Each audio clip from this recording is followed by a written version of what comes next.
Showdown event here on campus, and it's essentially in efforts to help educate the community about pronouns and pronoun usage. It's really just a safe space to make sure that everyone has the opportunity to become educated if they would like to be, and then also to help bridge the gap of differences just a little bit so that everyone knows what pronouns are and how we can use them to help lift each other up.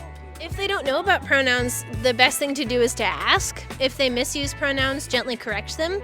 But this is the table to ask about pronouns. This is the table to get that information. And then Queer Alliance and Quest Center are resources on campus for LGBT students to get more information. Yeah.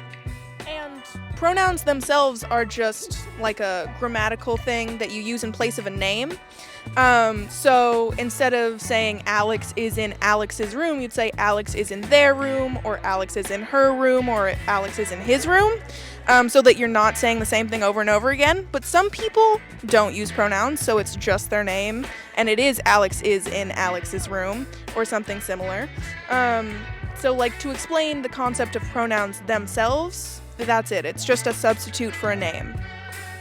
So it can be a little bit complicated sometimes, but overall it is something we use in everyday life, and especially like the they them pronoun. If I don't know who that person is or who they're referring to, I would normally just say, oh, I think that they're coming later, and that would be the same kind of concept. So I think people just don't realize that they use pronouns in everyday life.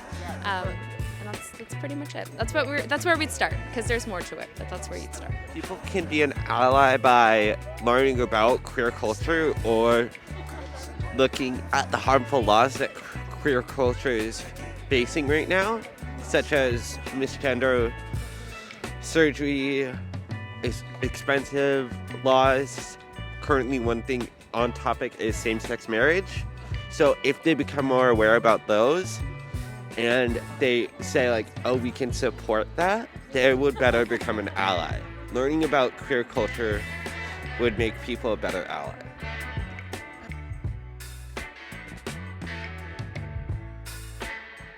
So the harmful experiences is somebody can be called a dead name.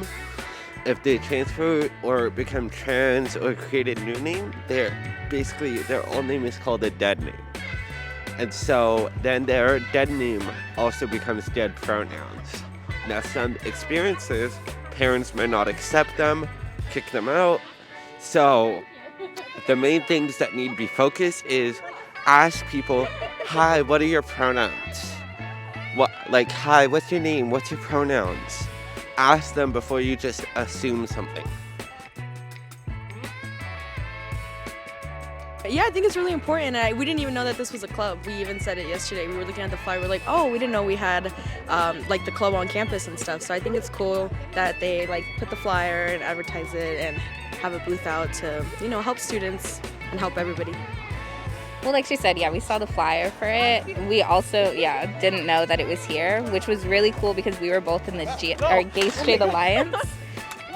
In high school, we were in the GSA. So it was really fun to be able to see that it's still thriving here. Why is it important? I think it's, one, important for people to know that they have a safe space to talk about anything that they really want to and about their identity, but it's also important to educate people who might not know and might be able to identify in certain ways they didn't even know existed.